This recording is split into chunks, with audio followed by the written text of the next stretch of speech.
Certainly, I've had many, many small failures and hundreds of mistakes hiring and others.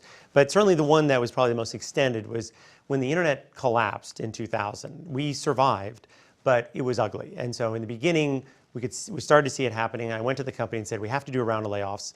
But I want you to know that that's it. We're done. We're going to get rid of 150 people. It's very tough, but it's going to be okay. And so everyone took it pretty well, actually. That was fine. When I went back 4 months later and announced that actually we had to do another 150 people, it wasn't quite as bad as when I went back 4 months later and said we had to fire another 150 people. And then the fifth and the sixth time, you ended up losing total credibility.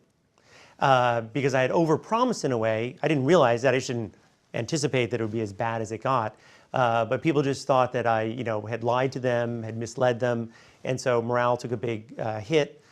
So it was very, very ugly. You could watch people going on chat groups anonymously and dissing the company and just feeling terrible about the situation. And it was ugly. We went from 2,000 people to 1,000 people over 2 years, and luckily came out of it with a very profitable, successful company with higher market share than in the beginning.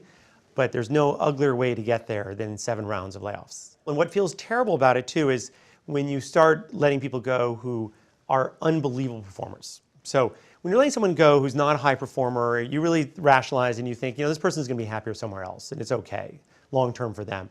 Here, it's people who were at the IPO party with me who came up to me and said, Kevin, this has changed my life. You're the greatest CEO, and I'm just so happy I'm here. And to know that 2 years later, they're thinking, you're a jerk, and this is terrible, and why didn't you see it coming, is very hard. I never thought that the internet would go away. And I never thought that we wouldn't be the winner in our sector. That's the only thing that kept me going, because I wanted to make it work. There's no way I would leave and feel like I'd spent 6, 7 years at that point for a company that's not successful.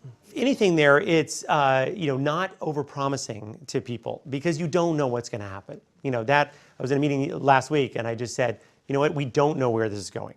We think we do, but take that into account and don't overpromise.